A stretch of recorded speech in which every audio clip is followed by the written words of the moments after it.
lockdown.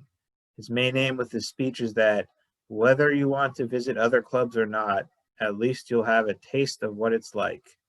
Please welcome Tim Patmore, International Toastmasters Bandersnatch.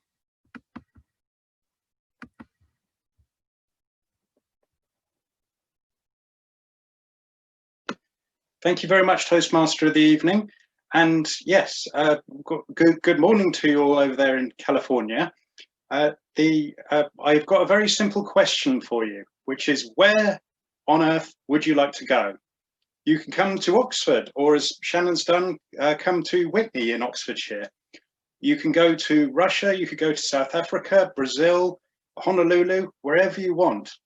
One place you can't go is to the end of COVID-19 or the end of lockdown. But if you do enough Zoom, if you do enough going to meetings in other clubs, you'll spend so much time in your house that you hopefully COVID-19 will come to an end sooner. As Micah alluded to, I've been to dozens of clubs in around the world, and because this is only a 6-minute speech, I can't possibly talk about all of them. So this speech is done as a choose your own adventure story, where you get to choose, first of all, which city or country you'd like to go to, second, which role you'd like me to talk about in that country's meeting, and third, which unique feature you'd like me to talk about. And it's there isn't really a collective noun for choose your own adventure, but if anyone's seen the series on Netflix, Black Mirror, there's an episode called Bandersnatch. So it's rather like Bandersnatch, but I'm going to do it by PowerPoint rather than sort of polls that pop up on the screen. First question then, if I go to this, is which city or country would you like to go to Toastmasters in? Now I'll go through all the options and then I will ask you which city you'd like to go to, and at that point, if you unmute and let me know which city, I'll just go with fastest finger first, or the one I hear the most often, and we'll go from there. First city then is Taipei in Taiwan. Second city is Copenhagen in Denmark. Third city is Toulouse in France. Fourth city is Bangkok in Thailand. Fifth city is Moscow in Russia. And last one is Seattle, which is only sort of basically 1,000 miles north of where you are now, but I thought I'd keep that one in there. So which city or country would you like to go to Toastmasters in? If someone can unmute and let me know which one you'd like to choose, then Bangkok. we'll go. Moscow. Someone, I'll go with Moscow because I didn't quite hear the first one, I'm afraid. I must be getting old. But yes, if we go to Moscow, so bear with me a second.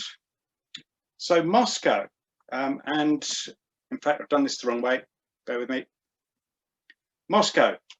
And this is a wonderful club. It's known as Moscow Free Speakers. And it was founded in 1991, so at the tail end of the Cold War. And it has a lovely vibe of freedom to it. You'd think going somewhere like Moscow, you'd have to speak Russian, but they all speak English, which is fantastic and makes it much easier to visit clubs overseas. Now, in Moscow, if we go to the questions on this, the second question is, what role would you like to explore? Super grammarian or grumpy cat? Grumpy cat. Grumpy cat. Grumpy Excellent. cat. Grumpy Glad. cat. I've heard grumpy cat a lot, so we'll go with grumpy cat.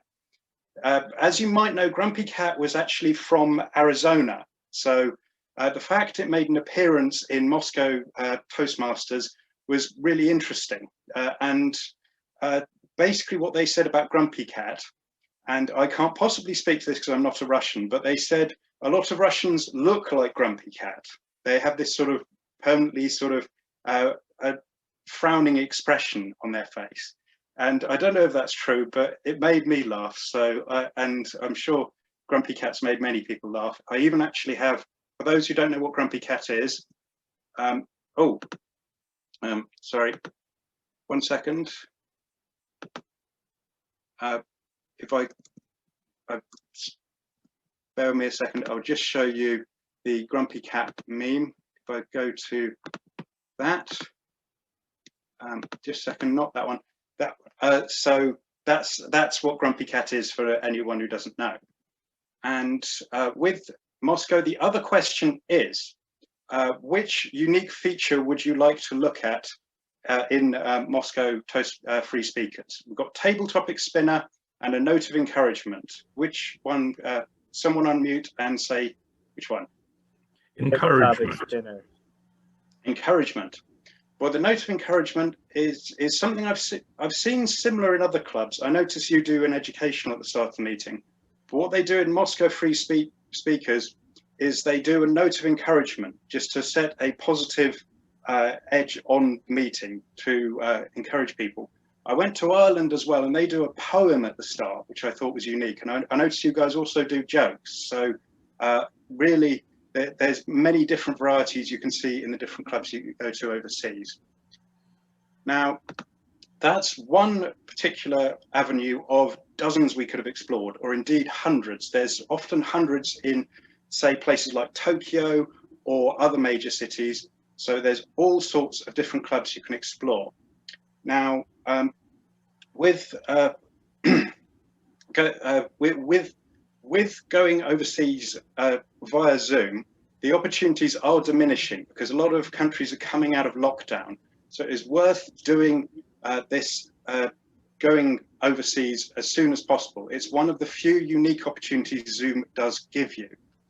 And I'll end on this particular note, which is, if you haven't done so already, then as I said, I'm not going to be mendacious and say it can take you out of lockdown, but it can make the experience of Zoom much more fun. So go and visit a club overseas. Thank you very much.